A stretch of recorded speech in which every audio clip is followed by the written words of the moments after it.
They called Julian Thorne the man who couldn't lose. He had the billion-dollar hedge fund, the penthouse on Park Avenue, and the silent trophy wife who stood perfectly still in his shadow. But everyone missed the most dangerous thing in the room. Her silence wasn't submission. It was preparation. At 9:00 p.m., she walked out of the darker corner of the Diamond Gala. By 9:00 a.m., Julian didn't just lose his wife, he lost his fortune, his reputation, and his freedom. This is the story of the most brutal, calculated revenge in New York history. Watch until the end to see how the perfect crime was legal. The flashbulbs outside the Pierre Hotel were blinding, popping in a rhythmic, aggressive staccato that Julian Thorne lived for. He stepped out of the black Maybach, buttoning his bespoke Tom Ford tuxedo jacket with one hand, while the other gripped the slender, trembling wrist of his wife Elena. "Smile!" Julian hissed through his teeth, barely moving his lips. "And for God's sake, stand up straight! You look like a frightened deer. You're the wife of a billionaire, not a charity case." Elena forced the corners of her mouth upward. It was a practiced expression, one she had perfected over 7 years, of a marriage that felt less like a partnership and more like a hostage situation. She wore a vintage emerald necklace, a piece Julian had bought at a Christie's auction, not for her, but for the tax write-off. "I'm trying, Julian," she whispered, her voice barely audible over the screaming paparazzi calling out Julian's name. "Try harder," he snapped, pulling her up the red carpet. Julian Thorne was the CEO of Thorne Capital, a hedge fund that had just posted record profits by shorting a pharmaceutical company, right before a scandal broke. A scandal, many whispered. Julian had manufactured himself. He was 45, handsome in a predatory way, and utterly convinced of his own invincibility. Inside the ballroom, the air smelled of expensive perfume and old money. The elite of New York society were circling each other. Julian immediately dropped Elena's hand to greet Senator Maxwell, a man whose re-election campaign Julian was heavily funding. "Senator, good to see you." Julian boomed, his charm turning on like a light switch. Elena took a step back, fading into the background. This was her role, the silent ornament. She watched as a tall, striking woman in a daring red dress approached the circle. It was Sophia Laurent, Julian's chief financial officer, and as everyone in the room, except perhaps Elena, seemed to know his mistress. "Julian," Sophia purred, placing a hand on his arm that lingered a second too long. "The Asian markets are opening soon. We should check the numbers later." Julian smirked, his eyes undressing her. "Of course. Business never sleeps." Elena felt a cold, hard knot in her stomach, but her face remained impassive. She caught the eye of a waiter and took a glass of champagne, gripping the stem so hard her knuckles turned white. She watched them. The way Julian leaned in, the way Sophia laughed at a joke that wasn't funny. They thought she was stupid. They thought she was just the poor librarian Julian had plucked from obscurity, a pretty thing with no claws. They were wrong. At 9:30 p.m., the gala was in full swing. Julian was holding court near the orchestra, laughing loudly with a group of investors. Elena approached him. "Julian." He turned, annoyed. "What is it, Elena?" "I'm busy." "I have a migraine," she said softly, touching her temple. "The lights, they're too bright. I'm going to take the car back to the penthouse." Julian rolled his eyes, sighing theatrically for his audience. "Of course you do. You never could handle the real world, could you, Fine? Go. Send the driver back for me. I'll be late." "Okay," she said. She looked at him. Really looked at him for a long second. It was a look devoid of love, hate, or fear. It was just empty. "Goodbye, Julian." Yeah, goodbye." He waved her off, turning back to Sophia. Elena turned and walked away. She didn't rush. She walked with the measured grace of a woman who knew exactly where she was going. She retrieved her coat from the cloakroom, walked out the side exit to 61st Street, and climbed into the waiting Maybach. "Home, Mrs. Thorne?" the driver, a burly man named Gus, asked. "Actually, Gus." Elena said, her voice suddenly steady, the tremble completely gone. "Take me to Teterboro Airport. I've decided to visit my sister in Boston for a few days. Julian knows." Gus nodded. He didn't question her. Why would he? She was the meek, obedient wife. As the car merged into traffic, Elena reached into her clutch. She didn't pull out a compact or a lipstick. She pulled out a burner phone, a cheap Android she had bought with cash 6 months ago. She typed in a single code and hit send. On the screen, a progress bar appeared. "Executing script Prometheus. 0% complete." She watched the percentage tick up to 1%. "Drive a little faster, please, Gus," she said calmly. "I don't want to miss my flight." Julian stumbled into the penthouse at 3:00 a.m. He was drunk on vintage scotch and his own ego. Sophia had left 20 minutes earlier, taking a separate Uber to maintain appearances, though the lipstick stain on Julian's collar told a different story. "Elena!" he bellowed into the cavernous foyer. Silence. "Useless woman," he muttered, tossing his keys onto the marble console table. He loosened his tie and staggered toward them. The master bedroom. He expected to find her asleep, perhaps crying softly into her pillow as she often did.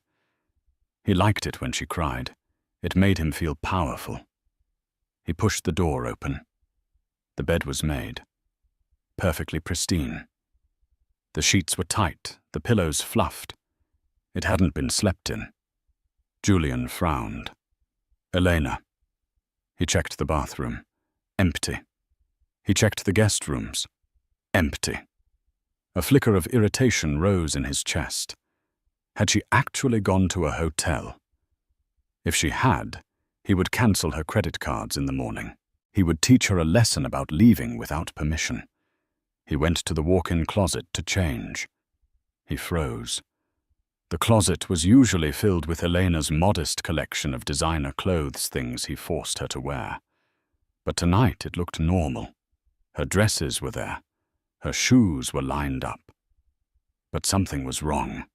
The spacing was off. He walked to the back of the closet, where the wall safe was hidden behind a painting of a seascape. He moved the painting. The safe door was closed.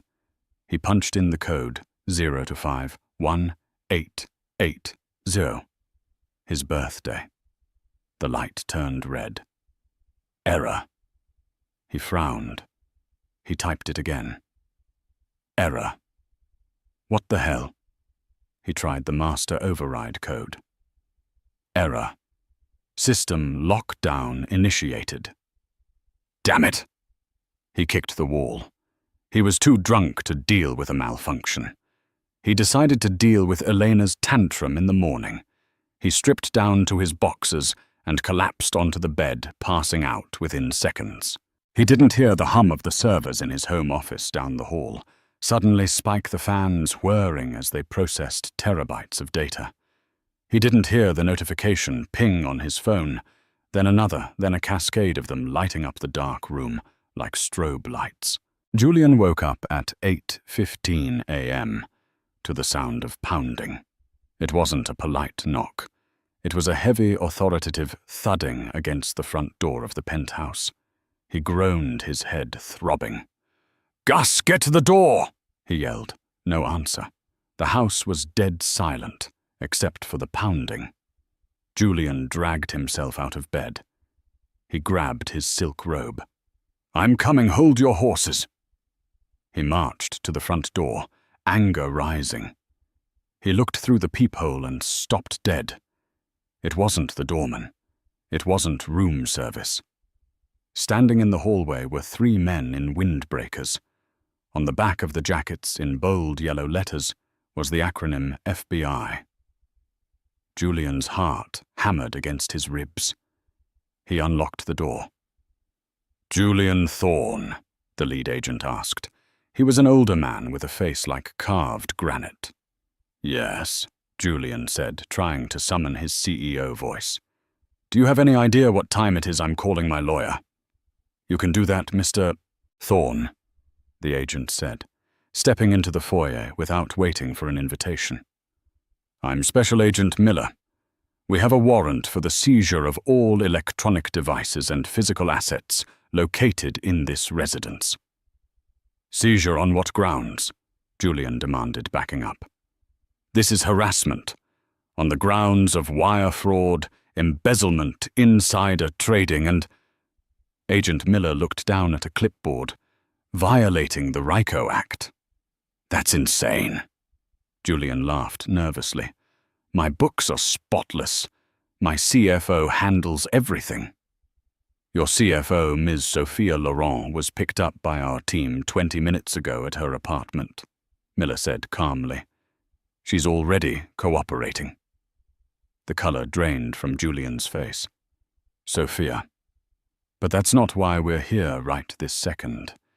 Mr. Thorne," Miller said, looking around the apartment.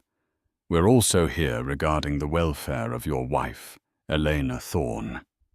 "Elena?" Julian blinked. She's at her sister's, or a hotel. She had a migraine." Miller stared at him. "Mr. Thorne, we received an automated distress signal from this address at 3:00 a.m., indicating a domestic disturbance, followed by a data dump sent to the SEC, the DOJ, and the New York Times, seemingly from Mrs. Thorne's personal cloud account. The email contained a suicide note claiming she was afraid for her life because of what she knew about your business." "Suicide note," Julian whispered. No, she's fine. She's just playing games." "We found her car, Mr. Thorne," Miller said, his voice dropping an octave. "It was parked on the George Washington Bridge. The engine was running. Her purse and shoes were on the railing. We haven't found a body yet because the current is strong." Julian felt the room spin. The hangover vanished, replaced by cold terror. "She's not dead," Julian stammered. "She wouldn't. She doesn't have the guts. Or maybe—" Miller stepped closer. "Someone helped her over the edge. We know about the mistress, Julian. We know about the offshore accounts in the Caymans, the ones that were emptied 5 hours ago. Every cent, Mr. Thorne. Transferred to untraceable crypto wallets." "Emptied?" Julian choked. "You have $0 in your operating accounts," Miller said, "and since the transfers were authorized by your biometric data, it looks like you're trying to run. That's why we're here to arrest you. You're a flight risk." "I didn't authorize anything," Julian screamed. "Tell it to the judge." Miller nodded to the agents behind him. "Cuff him." As the cold steel clicked around Julian's wrists, he looked wild-eyed around the penthouse. He looked at the family photo on the console table. Julian smiling. Elena looking down. She did this, a voice in his head screamed. The quiet mouse. She didn't just leave. She burned the house down. The interrogation room at the FBI field office in Lower Manhattan was a cold, windowless box that smelled of stale coffee and industrial cleaner. Julian Thorne sat at a metal table. His tuxedo shirt unbuttoned at the collar, the expensive fabric now wrinkled and stained with sweat. For 6 hours he had been demanding his lawyer, Marcus Sterling, a man who charged $1,500 an hour and had kept Julian out of jail twice before. But when Marcus finally arrived, he didn't look like the shark Julian remembered. He looked pale. "Get me out of here, Marcus." Julian snapped his voice hoarse. "This is a misunderstanding. Elena is having a breakdown. I did not kill her, and I certainly didn't steal my own money." Marcus sat down, placing his leather briefcase on the table with a heavy thud. He didn't open it. He just looked at Julian with a mixture of pity and disgust. "Julian," Marcus said quietly, "you need to listen to me very carefully. The situation has evolved." "Evolved how? Did they find her?" "No," Marcus said. "They found her diary." Julian scoffed. "Elena didn't keep a diary. She barely had a thought in her head that I didn't put there." Marcus slid a tablet across the table. "She kept a digital audio journal, Julian, uploaded to a cloud server that was set to auto-release to the district attorney in the event of her death or disappearance. It's been leaking to the press for the last hour. CNN is playing excerpts." Julian stared at the tablet. He pressed play on the file marked Entry 104.P3. Elena's voice filled the small room. It wasn't the meek whisper he was used to. It was trembling, terrified. "October 14th. He hit me again tonight. Not the face, he never hits the face because of the galas. He hit me in the ribs. He told me that if I ever tried to leave, he'd bury me under the foundation of the New Hamptons house. He said he has friends in the police. He said nobody would miss a librarian from Ohio. I'm so scared. I think he's moving money around. I saw him with Sophia. They were talking about liquidating assets and starting fresh. I think he's going to kill me to make space for her." The recording ended with the sound of muffled sobbing. Julian's mouth hung open. "That's a lie. I never hit her. I mean, I grabbed her arm sometimes, sure, but I never broke her ribs. And bury her, that's movie villain garbage." "It doesn't matter, Julian," Marcus said, loosening his tie. "Because the forensic accountants found the transfers. Billions of dollars moved from your accounts into shell companies that look like they belong to you and then vanished into the dark web. The IP addresses used to authorize the transfers, they trace back to your personal laptop, logged in with your retina scan at 2:45 a.m. last night." "I was asleep," Julian roared. "And can you prove that?"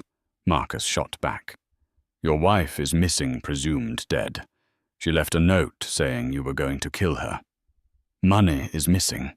Your mistress has admitted to the affair and told the feds you were planning to divorce Elena, but didn't want to split the fortune. The narrative is set, Julian. To the world, you're not a billionaire genius anymore. You're the Bluebeard of Wall Street.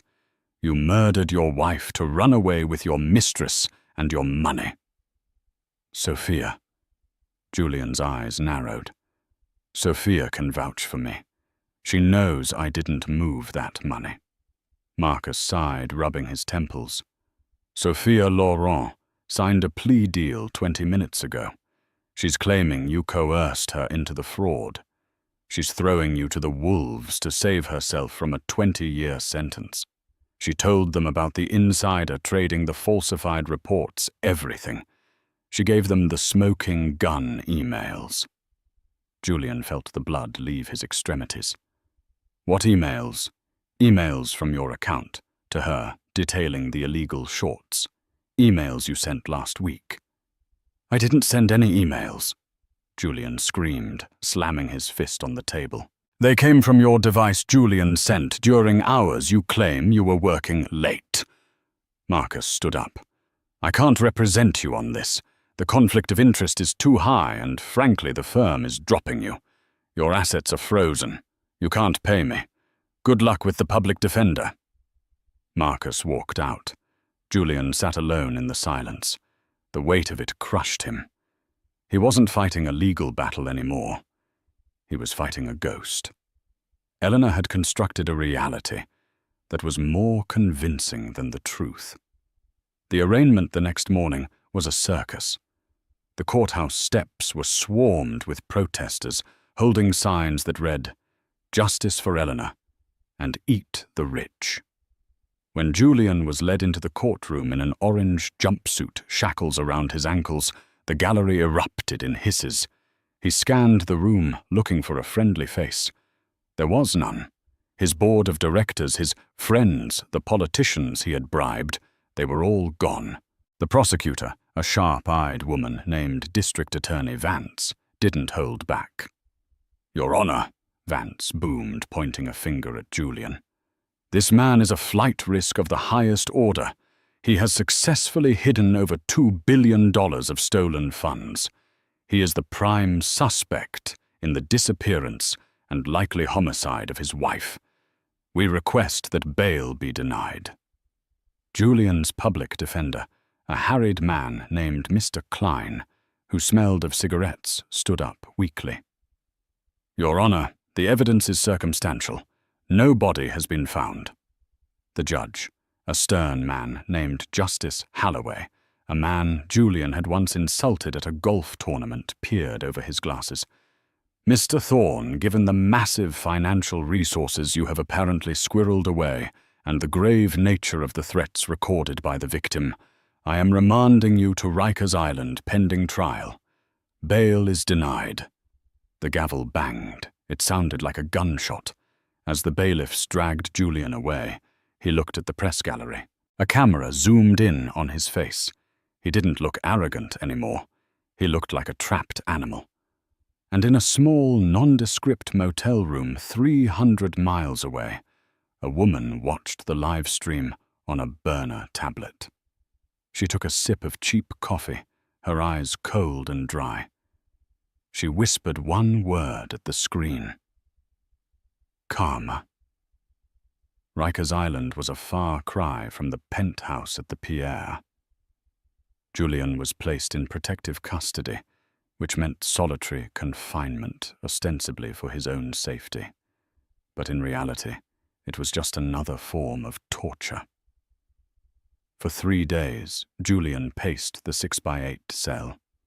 He had no phone, no internet, no contact with the outside world, except for Mr. Klein, who brought only bad news. "They found blood in the trunk of the Maybach," Klein told him on the 4th day. "What?" Julian gripped the plexiglass divider. "That's impossible. I didn't touch her." "It's a match for Elena's DNA," Klein said, looking at his notes. "Just a few drops under the spare tire mat.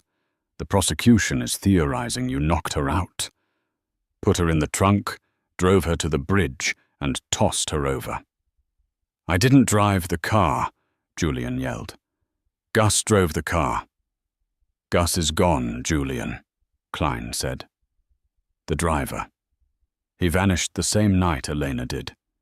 The police think you paid him off to help you and then he skipped town. Or maybe you killed him too." Julian slumped back in his chair. It was perfect. It was too perfect. He closed his eyes and tried to think. He needed to think like the shark he used to be. How did she do it? Flashback 6 months ago. The memory hit him. It was a Tuesday. Julian had been working late in his home office.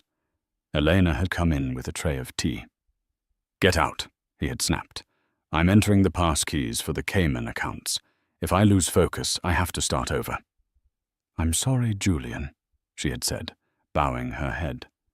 She placed the tray on the edge of the desk. "I just wanted to make sure you were hydrated." She had lingered. Just for a moment. She had been wearing that stupid, clunky smartwatch he hated. The one she said she used to count her steps because she was trying to lose weight for him. He remembered now. As she set the tray down, her wrist had hovered over his keyboard. The watch. It wasn't a fitness tracker. Julian's eyes snapped open in the prison cell. She recorded the keystrokes. But that wasn't enough. The biometric scan, the retina scanner on his laptop. How did she bypass that? He thought back to the migraines. 2 months ago. He had woken up in the middle of the night. Elena was looming over him. "What are you doing?" he had mumbled, groggy from the sleeping pills he took. "Shh," she had whispered, holding her phone up. "There was a mosquito on your face. I didn't want it to bite you." The flash had gone off. He had brushed it off as her being weird. But she hadn't been taking a picture of a mosquito.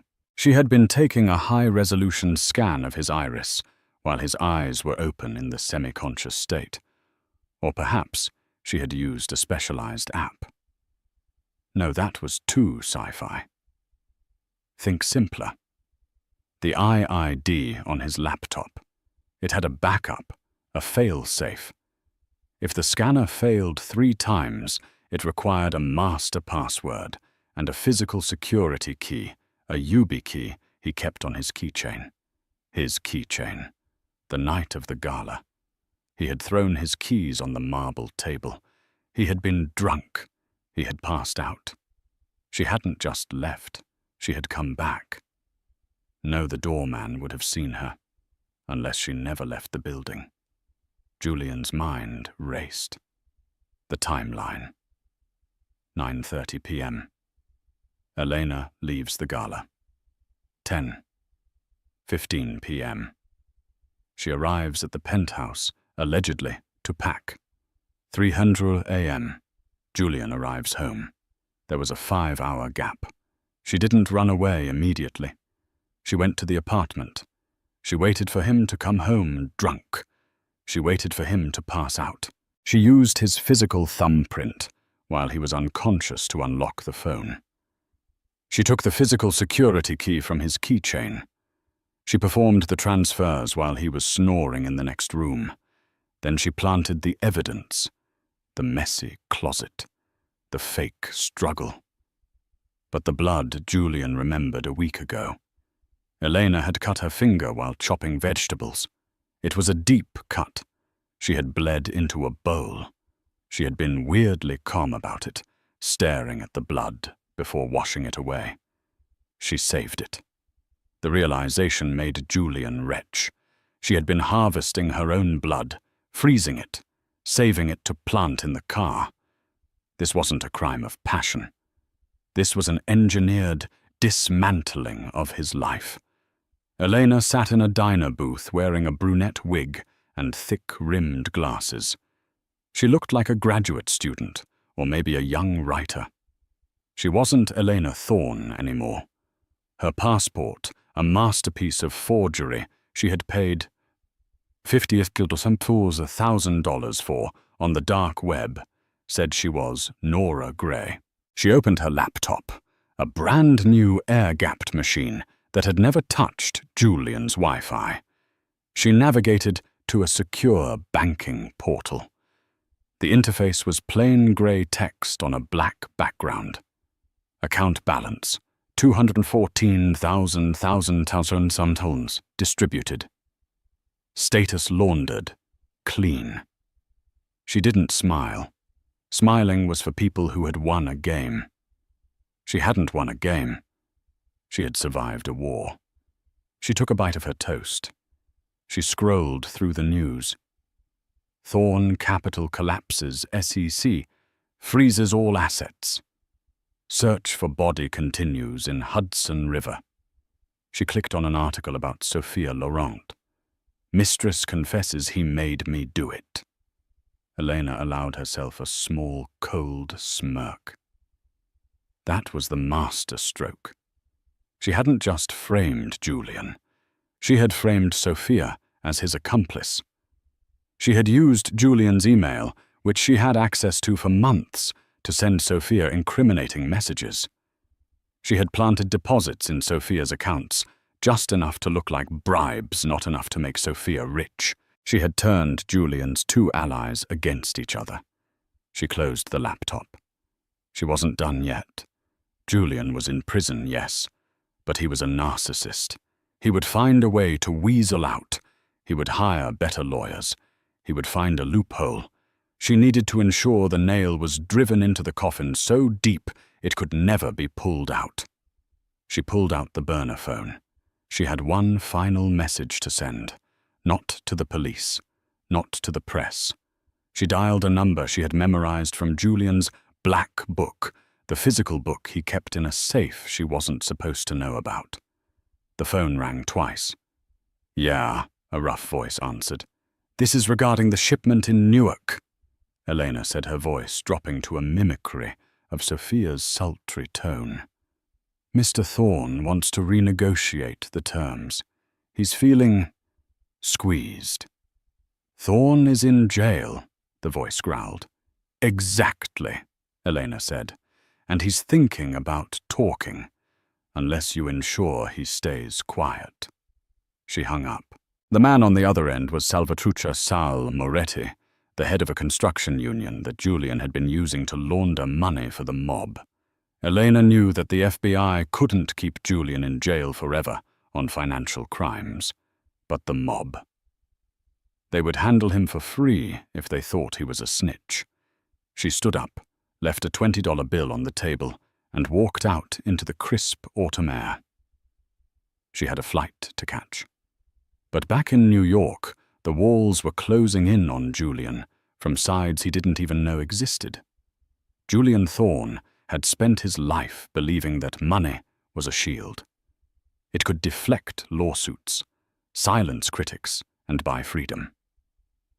But in Unit 4 north of the Metropolitan Correctional Center, money was a rumor and debt was paid in blood. 3 days after Elena's call to Sal Moretti, the atmosphere around Julian changed. He felt it in the cafeteria first. The other inmates stopped jeering at him. Instead, they went silent when he walked by. It was the silence of a jungle when a predator is near. Except Julian realized with a jolt that he was the prey. He was sitting alone picking at a tray of grey meatloaf when a heavy tray slammed down opposite him. It was a man known only as the Butcher, an enforcer for the Moretti crime family, serving life without parole. He didn't look at Julian. He looked at the wall. "Sal sends his regards," the Butcher whispered. Julian's fork clattered to the table. I didn't say anything. I'm not talking to the feds." "Sal heard you were looking for a deal," the Butcher said, finally turning his dead shark-like eyes onto Julian.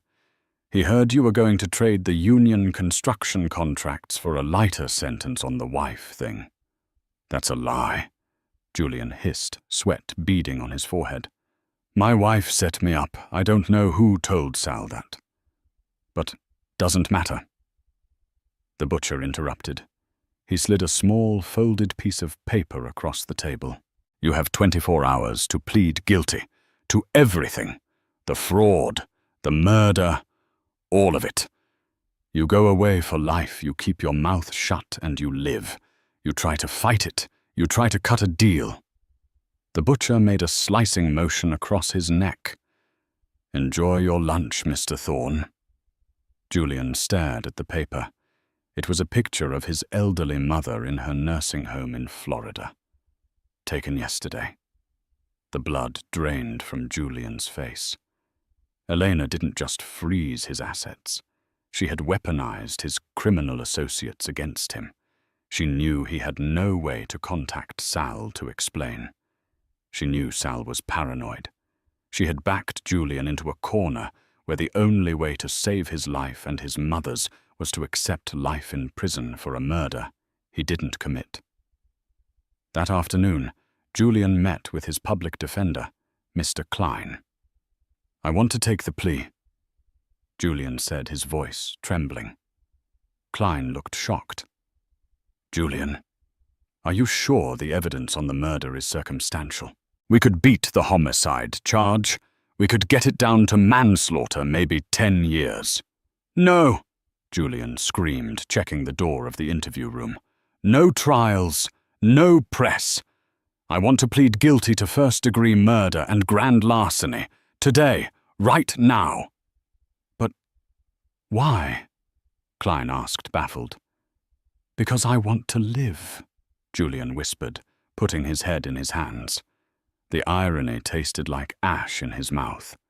He was a billionaire genius who could predict market crashes, yet he had been checkmated by a woman whose favorite hobby was knitting.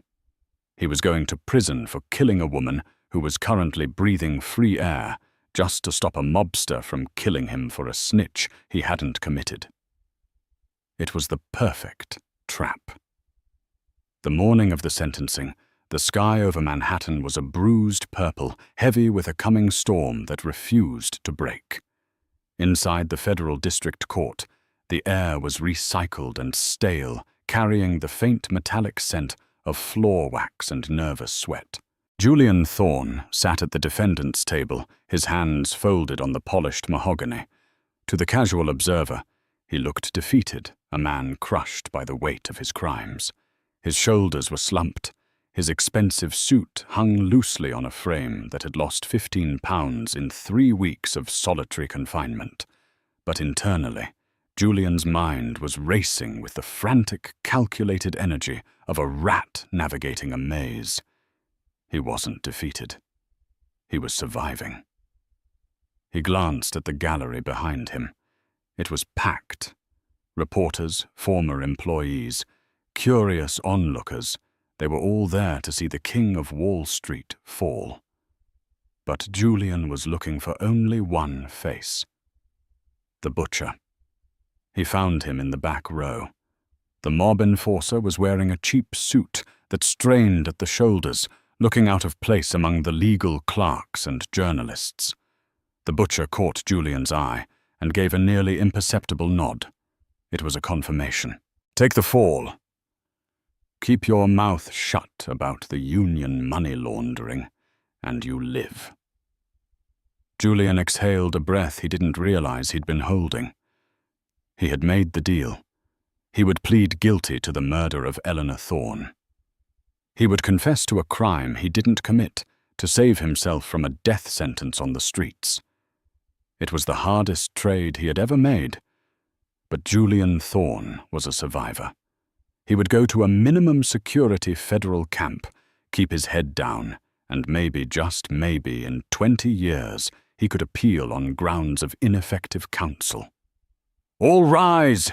the bailiff bellowed, his voice echoing off the high, coffered ceilings. The Honorable Justice Halloway swept into the room, his black robes billowing like storm clouds. Halloway was a hanging judge, a man who despised white-collar criminals. He took his seat and peered over his wire-rimmed glasses, his gaze landing on Julian like a physical weight. "Mr. Thorne," Halloway said, his voice dry and scratching like sandpaper, "we are here for sentencing. You have entered a plea of guilty to 1 count of first-degree murder and 24 counts of wire fraud and grand larceny. Do you stand by this plea?" Julian stood up. His legs felt heavy, as if he were wading through concrete. He licked his dry lips. "I do, Your Honor." "And do you have anything to say before this court passes sentence?" This was the moment, the performance. Julian had rehearsed this in his cell 1,000 times. He had to sound remorseful enough to satisfy the judge, but broken enough to satisfy the mob. "Your Honor," Julian began, his voice cracking perfectly. I loved my wife. But I was greedy. I was weak. The money became a sickness. When Elena found out, I panicked. I didn't mean for it to happen. It was an accident that spiraled out of control. I accept full responsibility for her death and for the financial crimes I committed. I only ask for mercy." A murmur went through the crowd. The admission. The press scribbled furiously. Justice Halloway let the silence stretch. He shuffled the papers on his bench, the sound amplified by the microphone. "Mr. Thorne," the judge said finally, "I have sat on this bench for 30 years. I have seen drug dealers, hitmen, and terrorists, but rarely have I seen a man so devoid of a soul as you. You didn't just kill your wife. You erased her. You disposed of her like she was a line item on a spreadsheet that didn't balance. And then you stole billions, destroying the livelihoods of thousands of investors to fund your escape. Julian flinched. Just get it over with, he thought. Mercy is for those who show humanity. Holloway continued, his voice rising. You have shown none. Therefore, this court shows you none. The gavel raised. Julian Thorne, I sentence you to life in federal prison without the possibility of parole. You are remanded to the custody of the Bureau of Prisons immediately. Bang! The sound was like a gunshot in the quiet room. Life without parole. Julian's knees buckled slightly. He had expected 50 years, maybe 40. But life. Take him away, Holloway ordered, not even looking up as he closed the file. The bailiffs were on him instantly, their hands rough as they cuffed his wrists behind his back. The flashing cameras blinded him as he was hauled toward the side door. He looked back for the butcher, but the seat was empty. The mob had gotten what they wanted. Julian was buried. They didn't take him back to Rikers immediately. They shoved him into a temporary holding cell in the basement of the courthouse while the paperwork was processed. It was a cold, windowless, concrete box with a stainless steel toilet and a single metal bench bolted to the floor. Julian sat on the bench, staring at the graffiti scratched into the grey paint. He was in shock. Life. He would die in a cage. But at least he was alive. At least the mob wouldn't shank him in the shower. He had outsmarted death. The heavy steel door buzzed and clicked open. Julian looked up, expecting the transport officers. Instead, a small, balding man in an impeccable charcoal suit walked in. He held a leather briefcase and looked distinctly out of place in the grime of the holding cell. "Mr. Thorne?" the man asked. His accent was Swiss, precise, clipped neutral. "Who are you?" Julian croaked. "I fired my lawyers. I don't have any money left to pay you." "I am not here to represent you," the man said, stepping into the cell but careful not to touch anything. "My name is Henry Dubios.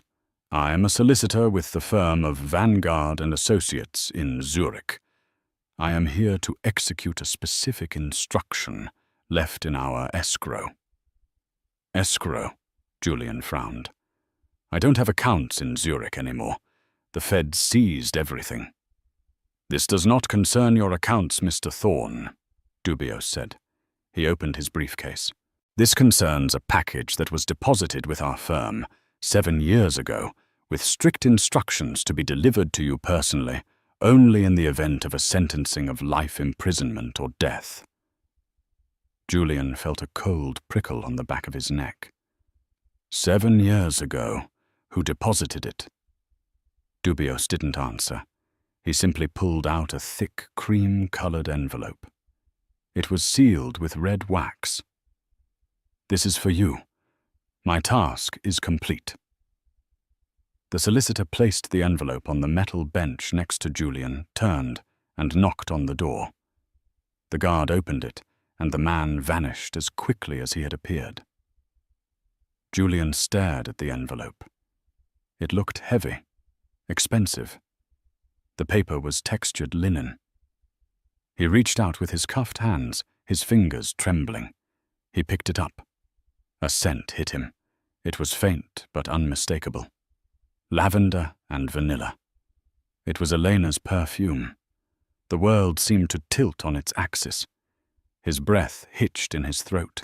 He fumbled with the wax seal, his fingernails scraping against the paper until it tore open. Inside there were 2 things, a photograph and a handwritten letter. He looked at the photograph first. It was a high-resolution print. It showed a toddler, a little boy, maybe 2 years old, sitting on a lush green lawn, laughing as he reached for a bubble floating in the air. The boy had dark curls and bright, intelligent eyes. Julian turned the photo over. On the back, in Elena's neat cursive handwriting, was a date, August 2024. He frowned. He didn't know this child. Why was she sending him baby pictures? He unfolded the letter. The pages were covered in dense, elegant script. He began to read. My dearest Julian, if you are reading this, then you have lost. You are sitting in a cage, likely confused, likely terrified, and wondering how the quiet, mousy librarian you married managed to destroy the great Julian Thorne. You always told me that in business you have to know the history of the asset.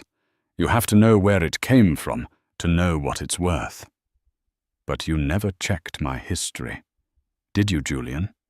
You saw a pretty face in a library, a woman with no family, no connections, someone you could mold into the perfect silent accessory. Do you remember 2008? Do you remember a company called Vanguard Tech? Julian froze. His eyes scanned the words, his heart hammering against his ribs. Vanguard Tech. It was his first big kill. He had shorted the stock spread rumors about the CEO's mental health and drove the share price to zero. He had bought the patents for pennies on the dollar. It was the foundation of his empire. The CEO of Vanguard Tech was named Robert Vance. The letter continued. He was a good man. He was a brilliant inventor. And he was my father. He didn't just lose his company, Julian. He lost his mind. The shame you manufactured, the lies you told to the press, it broke him.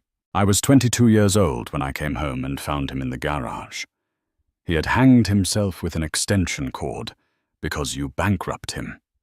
A strangled noise escaped Julian's throat. I changed my name. I dyed my hair. I created a backstory about being an orphan from Ohio. I spent 2 years studying you. I learned your schedule, your tastes, your weaknesses. I knew you liked women who were submissive women you could control. So I became her. I became Elena. I didn't marry you for love. I married you for a debt. A debt of blood. Julian's hands were shaking so violently, the paper rattled. The mouse. The woman who was afraid of thunder. The woman who asked permission to buy a dress. It was all a lie. Every second of their 7-year marriage was a performance. She had been sleeping next to the enemy, every night waiting. I waited 7 years, Julian. 7 years of listening to you brag, listening to you belittle me. I waited for you to get sloppy. And when you brought Sophia into the picture, when you started getting greedy with the offshore accounts, I knew it was time to harvest. And the money. You're probably wondering where the $2.4 billion is. You think I'm sitting on a beach somewhere with your fortune. I'm not a thief, Julian. I'm an executor of an estate. The money has been donated. All of it. I set up a specialized algorithm that distributed the funds into thousands of micropayments to the pension funds of the 3 companies you destroyed: Vanguard Tech, Horizon Medical, and Blue Steel Industries. You didn't steal that money, Julian. You gave it back. You are the most generous philanthropist in history. Thank you. Julian felt bile rise in his throat. The money was gone. Not hidden, gone. He couldn't trade it. He couldn't use it. And finally, look at the photo again. Julian looked down at the laughing boy. That is not your son. That is my nephew. My sister's son. The sister you wouldn't let me visit because family is a distraction. He is growing up in a world where he will never have to worry about money thanks to the college fund I established in your name. You are right about one thing, though. Elena Thorne is dead. She died the moment I walked out of that gala. The woman who remains is free. I have left you nothing, Julian. No money, no reputation, no freedom, and the worst part. You put yourself here. I didn't kill you. I just handed you the rope, and you, in your arrogance, tied the noose yourself. Enjoy the silence. You bought it. E. Julian dropped the letter. It fluttered to the dirty concrete floor, landing face up. The rope. The realization crashed into him like a tidal wave. She knew he would plead guilty. She knew he would be too afraid of the mob to fight the charges. She had calculated his cowardice just like he used to calculate stock trends. He wasn't a victim of bad luck. He wasn't a victim of the system. He was a victim of a 7-year-long con artist who had hated him with a precision that bordered on art. A sound started low in his chest. A laugh. But it wasn't a happy sound. It was a jagged, broken thing. She... Julian gasped, his eyes big and unseeing. She donated it. The laugh turned into a sob. Then a scream. Julian Thorne, the billionaire, the genius, the predator, threw himself against the steel bars of the holding cell. He screamed until his voice gave out. He screamed until the guards came running, batons drawn, shouting for him to get back. But Julian didn't hear them. All he could hear was the phantom sound of a woman's soft, submissive voice whispering in his ear from 1,000 miles away. Smile, Julian. You're on camera. He slid down the wall, curling into a ball on the cold floor, the letter lying just out of reach. The gilded cage had shut, and for the first time he realized he wasn't the master of the house. He was just the pet that had been put down. 5 years later. The sun over the Amalfi Coast didn't just shine. It felt like a physical weight, a warm blanket of gold that settled over the terraced cliffs and the sparkling expanse of the Tyrrhenian Sea. The air was thick with the scent of wild lemons, dried sage, and the salt spray crashing against the rocks 1,000 feet below. In the sleepy village of Ravello, life moved at a pace that Julian Thorne would have found maddening.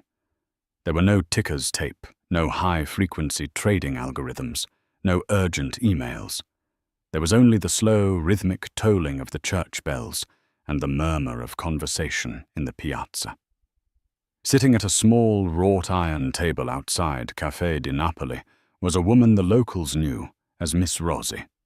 She looked nothing like the pale, trembling creature who had once stood on red carpets in New York City, clutching a billionaire's arm for balance.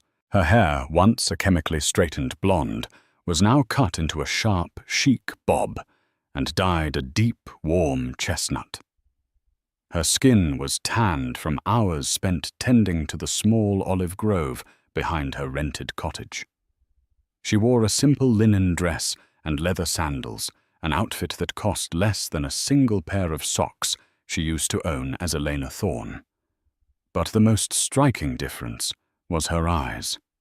They were no longer empty. They were sharp, clear, and unburdened. Un caffè, Signora Rossi, the waiter, an elderly man named Marco, asked as he wiped down her table. Si, grazie, Marco. She smiled. It was a genuine smile, one that crinkled the corners of her eyes. And the international papers, if you have them. Marco nodded and returned with a porcelain cup and a folded copy of the International Herald Tribune. Ms. Rossi Elena took a sip of the dark, bitter espresso. She didn't need the caffeine to wake up anymore. She slept soundly every night, a luxury she hadn't known for 7 years. She opened the newspaper, scanning the headlines. Politics in London, a merger in Tokyo, a climate summit in Paris. The world kept turning indifferent to the dramas of individual men. Then she found it. It was a small column on page 14, buried beneath an advertisement. equipment for luxury watches. Former hedge fund mogul hospitalized after prison attack. Elena adjusted her sunglasses and read the text. Julian Thorne. 50 serving a life sentence without parole at the ADX Florence Supermax facility remains in critical condition following an altercation in the exercise yard yesterday. Thorne, once one of Wall Street's most powerful figures, has reportedly been the target of multiple assaults since his incarceration 5 years ago. Prison psychologists note that Thorne suffers from severe paranoia and refuses to speak to legal counsel, often claiming he is being watched by ghosts. Elena lowered the paper. She stared out at the blue horizon, where the sea met the sky in a seamless line. She tried to summon a feeling of guilt. She searched her conscience for a flicker of remorse for the man who was currently bleeding in a prison infirmary, alone, broken, and terrified. She felt nothing. Or rather, she felt balance. For 7 years, Julian had made her life a prison. He had isolated her, tracked her movements, controlled her finances, and erased her identity. He had built a golden key and told her she should be grateful for the bars. He had driven her father to suicide for profit and laughed about it over scotch. She hadn't killed him. She hadn't hired a hit man. She had simply held up a mirror. She had used his own weapons against him, his greed, his arrogance, and his absolute certainty that he was the smartest person in the room. Julian believed he was a shark in an ocean of minnows. He never stopped to consider that the ocean itself could turn against him. The money, the $2.4 billion, was gone. She hadn't kept a dime of the stolen funds. It had taken her months to write the code, but she had successfully funneled every cent into the pension funds of the companies Julian had destroyed. The iron workers in Ohio, the tech developers in Austin, the medical researchers in Boston, they had all received anonymous checks, adjustments to their accounts. Justice wasn't about punishment. It was about restoration. Elena reached into her tote bag and pulled out a small leather-bound book. It was a sketchbook. She opened it to a fresh page. With a piece of charcoal, she began to draw the view before her. The cliffs, the sea, the lemon trees. Her hand was steady. A shadow fell over her table. She looked up, startled. It was a young backpacker lost holding a map. "Excuse me," he said in English. "Do you know the way to the Villa Simbrone?" Elena looked at him. He was young, American, full of energy. "Yes," she said, her voice soft but strong. "You go up the stairs behind the church, turn left at the bakery, and keep climbing. The view from the top is worth the walk." "Thanks," he grinned. "You have a great accent. Are you American?" Elena paused. She thought about the penthouse on Park Avenue. She thought about the galas, the flashes, the fear. She thought about the woman named Elena Thorne, who had died that night on the George Washington Bridge. "No," she said, turning back to her drawing, the charcoal scratching pleasantly against the paper. "I used to be. Now I'm just a local." The boy nodded and ran off up the stairs. Elena watched him go. A cool breeze blew in from the sea, rustling the pages of the newspaper where Julian's tragedy was printed in black and white ink that would fade by tomorrow. She took a deep breath, filling her lungs with the sweet air of freedom. The gilded cage was empty. The door was open.